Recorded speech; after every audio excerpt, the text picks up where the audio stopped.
Dublin, June the 22nd, 1998. A warm summer's night along the Grand Canal as pictured, and a silence that should never have been broken. This is the story of a young woman whose final moments were filled with terror, a crime so brutal that it shook a city, and a mystery that more than 2 decades later still has no answers. This is the unsolved murder of Sinéad Kelly. She was just 21 years old, born and raised in Santry.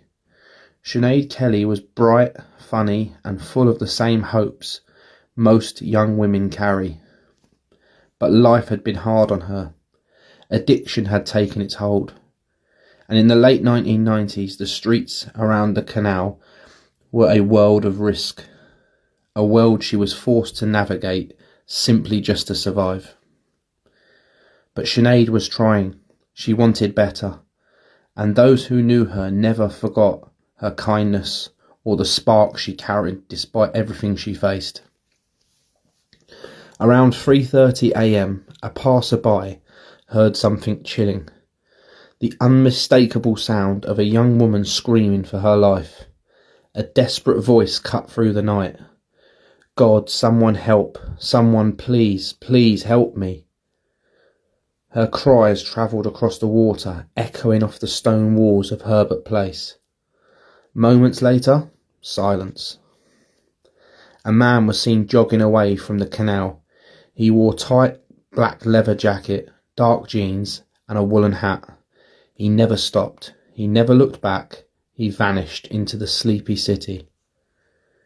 When Gardaí arrived, they discovered a scene of extreme violence. Sinéad had been stabbed repeatedly in the head, the neck, the chest, and the back. A frenzied attack, a brutal overkill. Whoever did this wanted to ensure that she never stood up again. But why? 2 months earlier, Sinéad had been raped and badly beaten.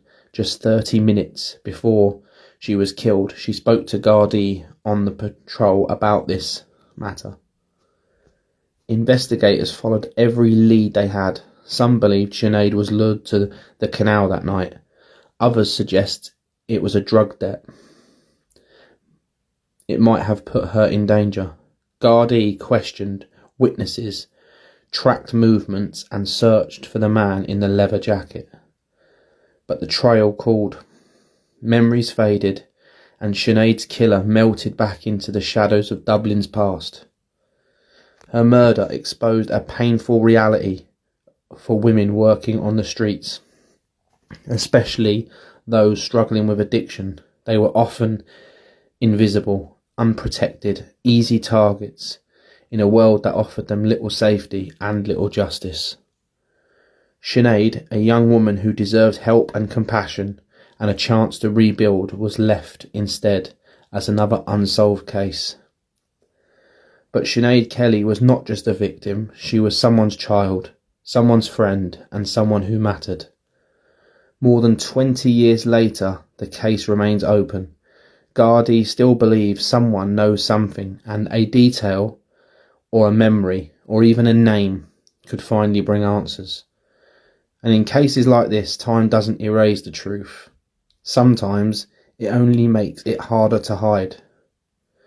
Sinéad Kelly, 21 years of age. A life cut short, a family left with grief, and a city left with questions. If you know anything about what happened that night, even the smallest detail, Gardaí continue to welcome information on this case. Because justice has been delayed, it's not justice denied. Not as long as we keep telling her story. For Sinéad, for the truth, and for the day her voice is finally heard.